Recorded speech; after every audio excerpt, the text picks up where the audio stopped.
Hello, boys and girls. Welcome to Story Time today. We're going to read some stories about Arctic animals today.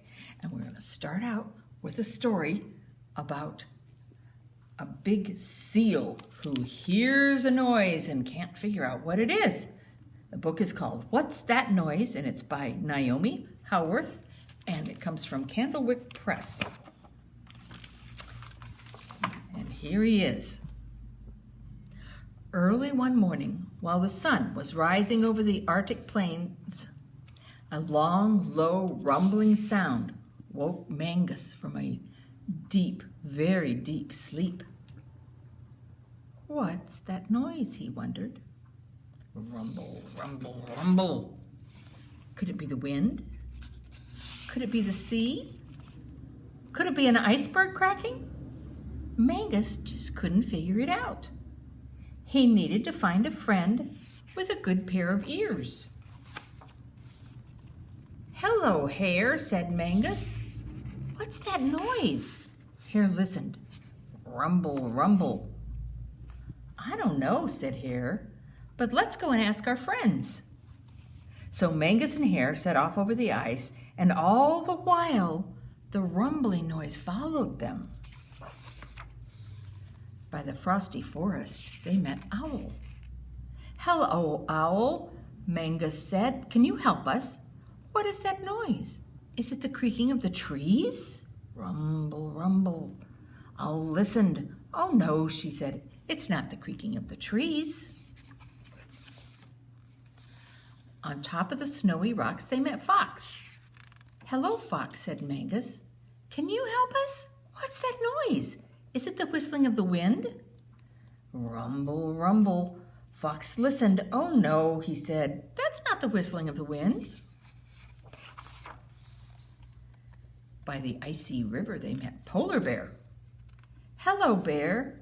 Can you help us? What's that noise? Is it the cracking of the ice?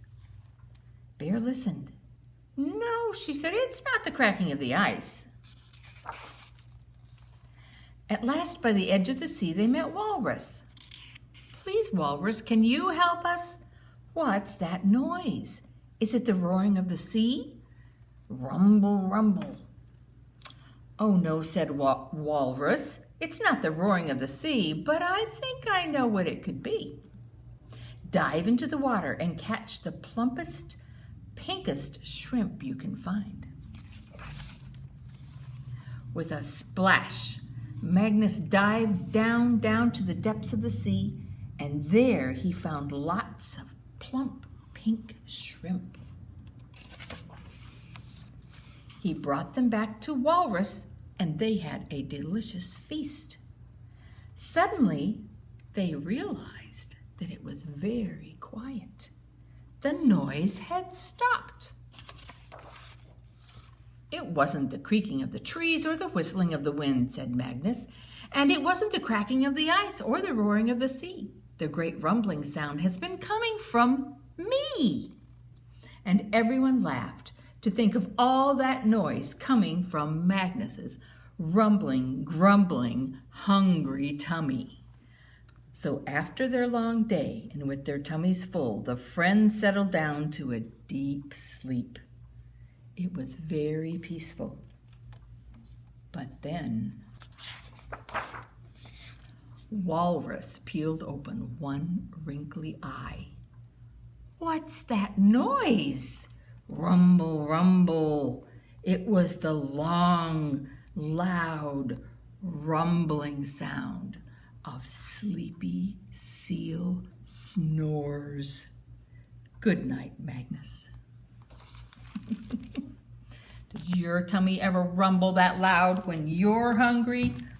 Oh my goodness. Well, another book we're just going to read a little bit from, because it's a book of penguin poems called Antarctic Antics. It's written by Judy Sierra and illustrated by Jose Arguello and Ariana Dewey. And this comes from Gulliver Books. But we're just going to read a couple of them. Here's one called My Father's Feet. See if you knew this about penguins. To keep myself up off the ice, I find my father's feet are nice. I snuggle in his belly fluff, and that's how I stay warm enough. But when my father takes a walk, my cozy world begins to rock. He shuffles left, I hold on tight. Oh no, he's wobbling to the right.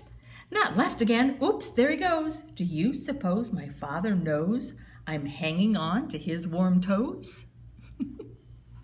Did you know that's how a baby penguin keeps warm? I found a picture. I just wanted to show you one out of this March of the Penguins book. But here is a picture of some baby penguins and how they sit. See how they're right on their father's feet, and that's how they stay up off the ice and stay warm when they're very little like that. So I thought that was a very nice picture. Now let's see, we had one about father, and I believe we have one about mother. So here is the little penguin, and it's called, I Am Looking for My Mother. I am looking for my mother, but you all look like each other. So I'll do what Mama said, and I'll use my ears instead. Eck! My mom does not say eck. She might give me a peck on the back of my neck, but she'd never say eck. Ick!